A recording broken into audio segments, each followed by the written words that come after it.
What's going on, everybody? My name is Mr. Leong, and welcome back to another video in the Startup Starter Kit, back on my channel called Business Basics. Thanks for tuning in. And today we are going to look at efficiency in your business. Now, chances are, if you produce products for your business, you might notice that you're able to produce maybe like 50 or 60 t-shirts an hour, and that's your output. But I'm going to show you how you can best utilize the resources in your business so that you can increase output in your business. Maybe you'll be able to make like 70, 80, or even 90 t-shirts. So I'm going to show you some tips and how to really reorganize your business or find ways to change some of the steps in production to make your business more efficient. Let's get started.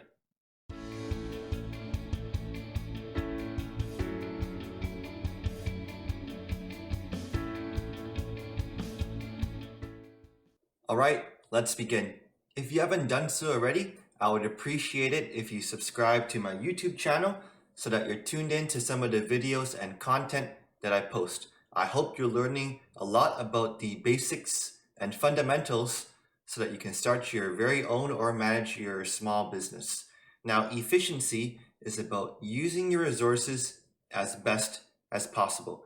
I teach a course called economics, and economics is the understanding that in a business and society, we have a limited amount of resources. We have constraints, which include things such as time, money, space, labor, and raw materials as an example. We have a variety of inputs that are fixed. For example, we don't have an unlimited amount of money or time or space. So within these resources, we have to best think about how to utilize them so that we are maximizing our output. If we run a factory and we don't use a quarter of the space because we throw away all of our garbage and junk there, that's not very efficient in our use of resources. And when businesses are not efficient, this can have an effect on productivity, profits, and sales. If you realize that, maybe you could have made 90 t-shirts, but you're only making 60, because maybe there's mistakes, or maybe you realize that you're not utilizing the machinery as best as you could, that minimized output is going to mean less sales because you could have sold an extra 30 t-shirts, but you were only able to sell 60. So again, effects on productivity, profits, and sales. So the question is, how do we make our businesses more efficient, and what does efficiency look like? Now, this is just to clarify because I often hear small business owners and entrepreneurs mix up these terms, efficiency and effectiveness. Ideally, you want your business to be both, but there are some differences between these two terms. You can have a very efficient business that simply produces junk and is not very effective. Conversely, you can also have a very effective business, but it's not very efficient because maybe they spend too much time making a very good product. So how do we balance the two, and how do we ensure that businesses are efficient and effective? Efficiency is all about fully utilizing your resources so that you can increase your output. If you have factory space and you're not fully utilizing all of the sort of land and space, that's not really helpful in terms of our output. And effectiveness is more about the quality. You can have a very efficient business that produces 120 or 30 hats an hour, but if they're very low quality and the stitching and all of the sort of production is very poor, that's going to have an effect on your brand and quality. So as an entrepreneur and small business owner, you have to find a way to balance between efficient and effectiveness, and to ensure that you are where you want to be in terms of your max potential. So why the big focus on efficiency then? In a word, it's best that if you can increase the output of your small business with the given amount of resources.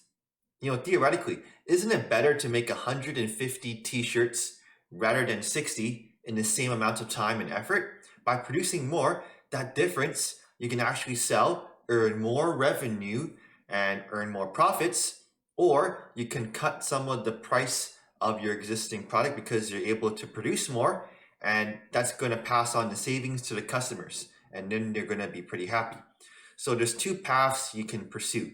You can make more product, sell more of it, and earn more profits, or you can lower the price that you sell to your customer because you're able to produce more and pass on the savings to them.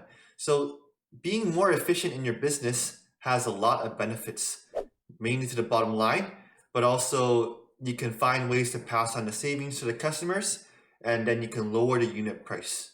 I tell my students that, when you increase supply and demand, what's going to happen is that the equilibrium price is going to go down, which is going to mean that you're going to be able to be selling more at a lower price, and that will also increase your revenue.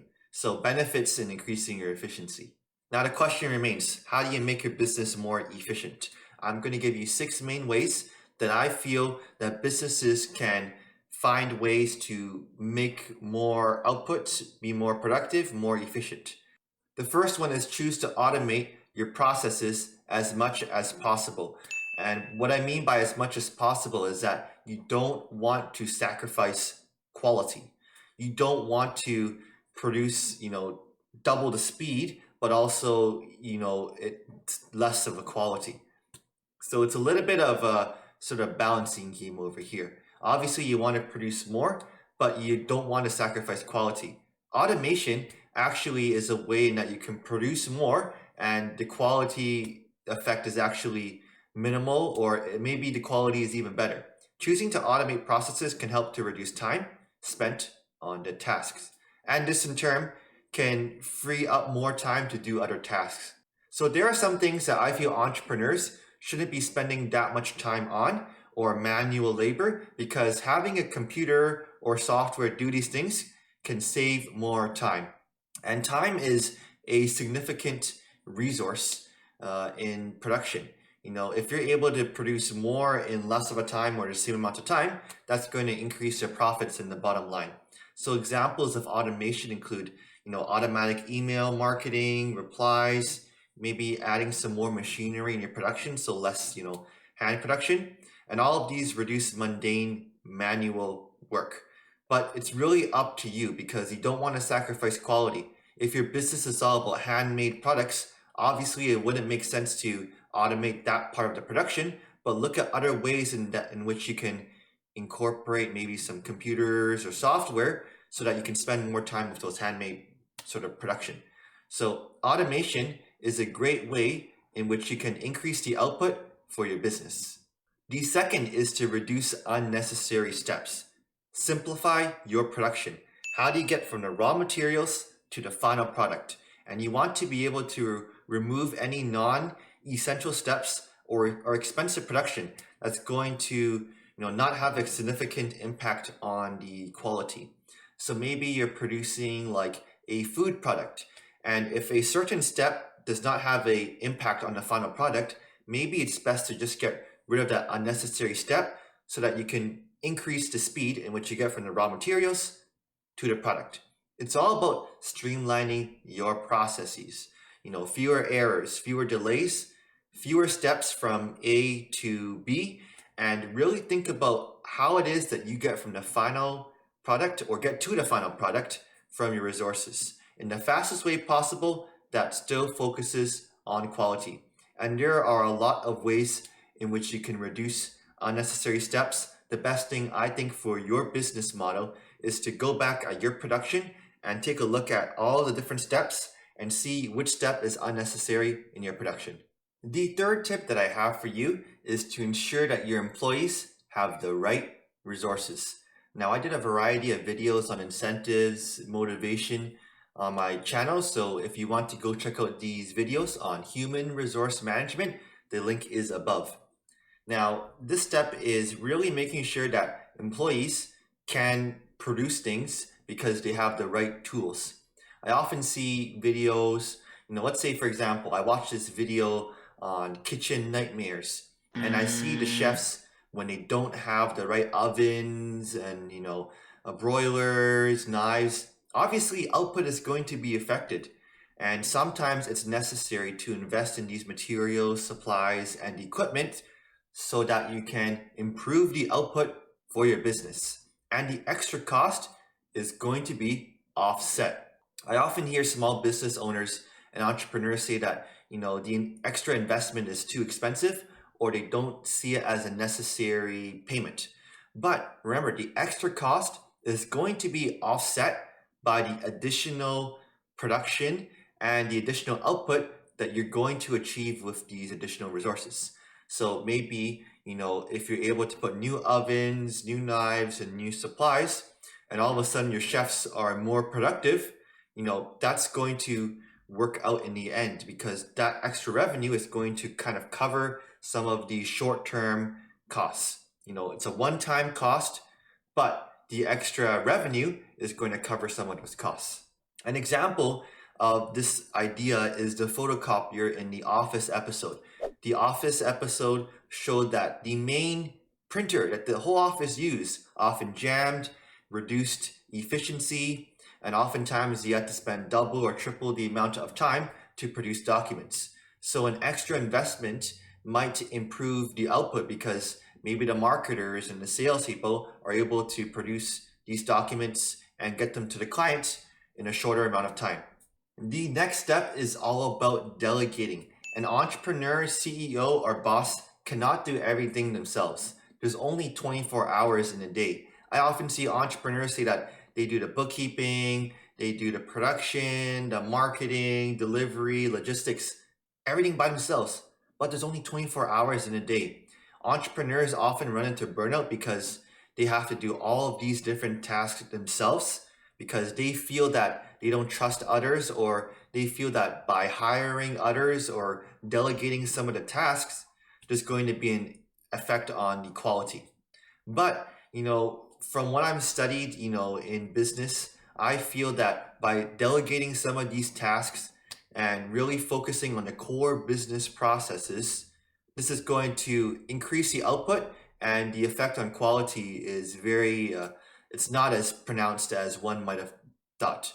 The fifth one is a focus on financials. Financial inefficiency is something that many entrepreneurs overlook. So I think it's important that an entrepreneur or CEO go back and look at the books. What are you spending money on? Are there any subscriptions that you're spending money on? Find out where your excess spending is and then find ways to reduce it. When I worked at, some of my previous jobs, I often saw some of the employees use a company card to buy Starbucks every day. Is Starbucks really the best way to utilize your company's funds and resources? Maybe that money could be best allocated to an area that provides more value for your customers. Maybe you can improve the quality of your products. Maybe you can find ways to hire another person to, produce on a short-term basis, like maybe more products, or maybe do more marketing or advertising. So find ways where your money is not really providing much value to an area that will provide value. So marketing, advertising, sales are places that will provide a lot of value to the business. So really it's about allocating your resources and more specifically your financial resources. Make sure that when you spend money that it really has an impact on your business. The final way that you can increase your output and efficiency for your business is to look at bottlenecks. Now, a bottleneck in production is a part of the chain or processes that limits your production and your capacity. So let's say, for example, you're producing a t-shirt or a certain product. All of a sudden, raw materials assembled, get put together. There might be one step where the capacity is less than others. So all of the products get to the stage and then they're stuck because they're waiting to be produced, and there's a certain production stage that limits your production.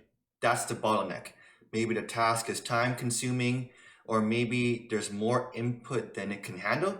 So these inefficiencies create delays, and production costs go up because these products are waiting and they're not being produced because the stage is taking way too long. So if you were looking to increase your efficiency for your business, find ways to alleviate the bottleneck, maybe increase capacity, add some more resources, and that in turn will increase the efficiency and output for your business. So these were some ways that you can increase the productivity, the output and the efficiency for your business. And these are a few ways designed to really utilize your resources and then allocate the extra savings to where you can provide the most value for your business. So maybe you can save time and you spend some more time on doing some activities that provide some more value for the business. So overall, these were some ways to increase efficiency for your business. Maybe try a few of these out, or maybe apply these in a way that makes sense, that you can still maintain the quality for your business. These are some theoretical principles, and I hope you enjoyed today's video. Thanks for watching, and I hope that you subscribe to my YouTube channel and stay tuned for some more business basics content. Thanks for watching. I'll see you later, and bye-bye.